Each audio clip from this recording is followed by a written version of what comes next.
വീട് മാറിയേക്കുന്നത് നമ്മുടെ ഫ്ലാറ്റ് തന്നെയാണ് ഐഡിയ സ്റ്റാർ സിംഗറിന്റെ.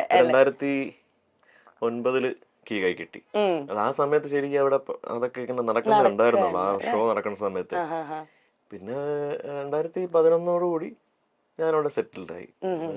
പതുക്കെ ഇങ്ങോട്ട് ചേക്കേറി. അവിടെ തന്നെയാണ്.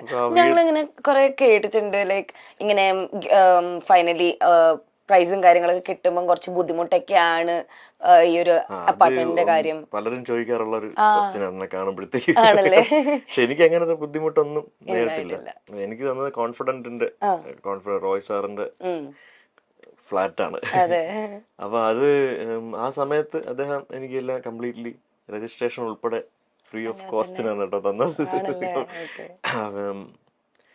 പിന്നെ അങ്ങനെ പിന്നെ അതിനുശേഷം പിന്നെ വേറെ കുറെ ബിൽഡേഴ്സ് വന്നു. ഓരോ സീസൺ കുറെ ഉണ്ടായിരുന്നല്ലോ. പിന്നെ അതില് വേറെ കുറെ വന്നപ്പോഴത്തേക്കും കുറച്ച് പേർക്ക് ഇങ്ങനെ ടാക്സ്, കാരണം എന്താ പറഞ്ഞാല് ഇത് ഗിഫ്റ്റ് തരുന്നതാണല്ലോ, ഗിഫ്റ്റ് ആയിട്ട് തരുന്ന ഒരു ഇതാണ്. അപ്പൊ അതിന് ഗിഫ്റ്റ് ടാക്സ് ഉണ്ട്. അത് നമ്മൾ വാങ്ങിക്കുന്ന, അപ്പൊ ലോട്ടറി എടുത്താലും നമ്മളത് കൊടുക്കാൻ ബാധ്യസ്ഥരാണല്ലോ. അപ്പൊ അതുപോലെ നമുക്ക് തരുന്ന ഗിഫ്റ്റിനുള്ള എമൗണ്ട് അതിനൊരു പെർസെന്റേജ് ഉണ്ട്.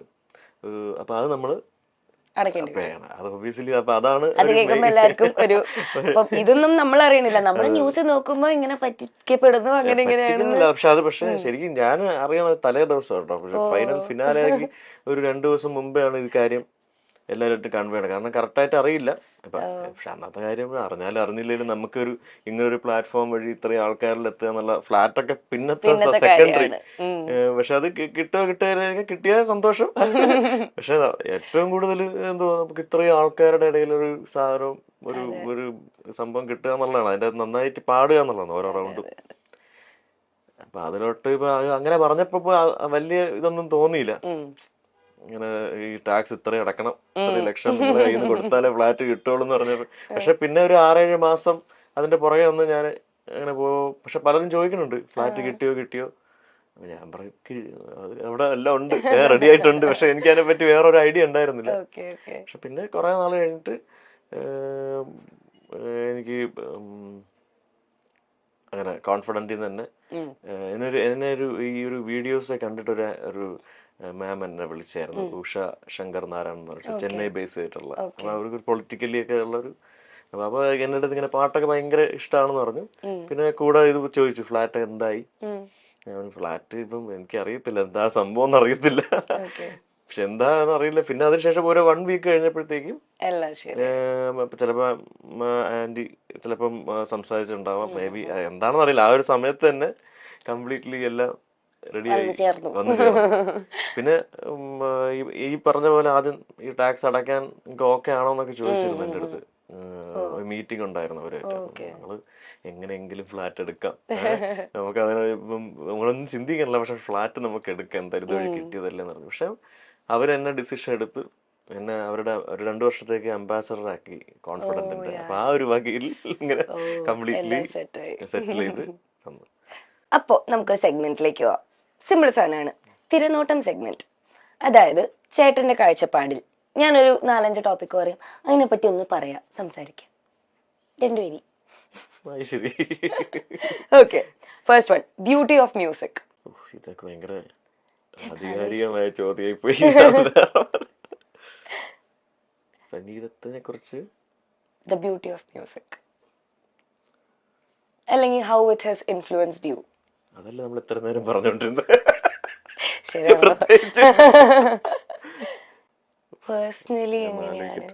പേഴ്സണലി എങ്ങനെയാണ് ഒരു പാട്ടിന്റെ ബ്യൂട്ടി ചേട്ടനെ ഇൻസ്പയർ ചെയ്യാറ് എന്നുള്ളത് പറഞ്ഞു. പാട്ട് പാടുമ്പം നമ്മുടെ പേഴ്സണൽ ആയിട്ടുള്ള ഇപ്പം എന്ത് ഫീലിങ്സ് ഉണ്ടെങ്കിലും അത് മറക്കും എന്നുള്ളതാണ്.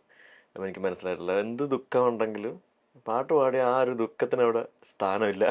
അപ്പം മ്യൂസിക്കിന് വലിയൊരു പ്രാധാന്യം, നമ്മൾ അതിലോട്ടങ്ങ് മാറുക, നമ്മളെ തന്നെ വേറൊരു വഴിയിലേക്ക് കൊണ്ടെത്തിക്കാനായിട്ട് പാട്ടിന് പറ്റും. അതുപോലെ ഓക്കെ മതി. അങ്ങനെയാണെങ്കിൽ അത് ഏത് പാട്ടാണ് യൂഷ്വലി ഇങ്ങനത്തെ ഒരു സിറ്റുവേഷൻ ഒക്കെ വരുമ്പോ പാടി നോക്കാറ് എന്നല്ല, പാടാറ്? ഗോ ടു ഗോ സോങ് ഉണ്ടോ ചേട്ടന്? അങ്ങനെ സ്പെഷ്യലി ഒരു പാട്ടൊന്നുമില്ല, ഏത് പാട്ട് പാടിയാലും.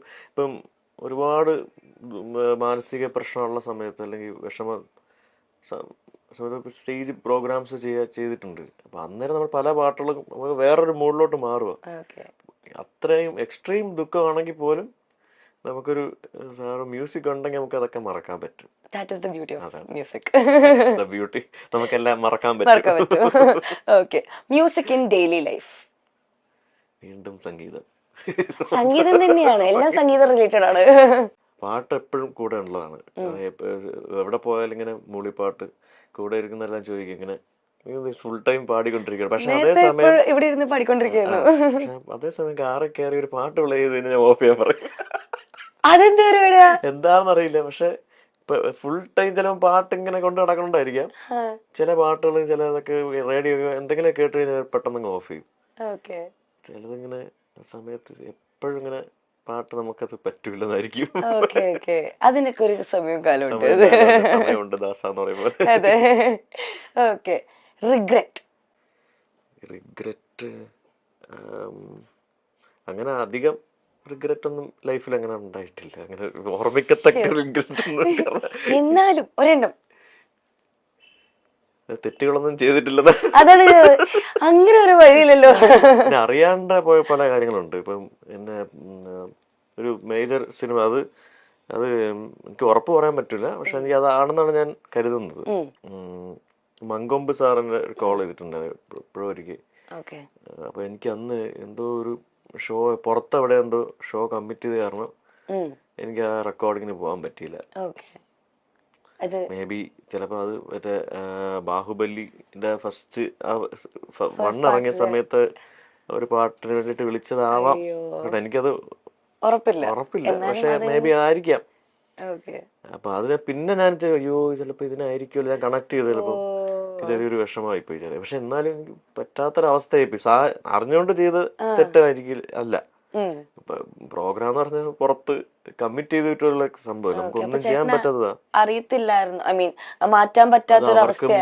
ഭയങ്കര അർജൻസി ഉണ്ടായിരുന്നു. ഹൈദരാബാദിൽ പോയി റെക്കോർഡ് ചെയ്യണം, വളരെ പെട്ടെന്ന് എത്തണം അപ്പൊ എനിക്കാണെങ്കിൽ ഒന്നും ചെയ്യാൻ പറ്റാത്തൊരവസ്ഥ.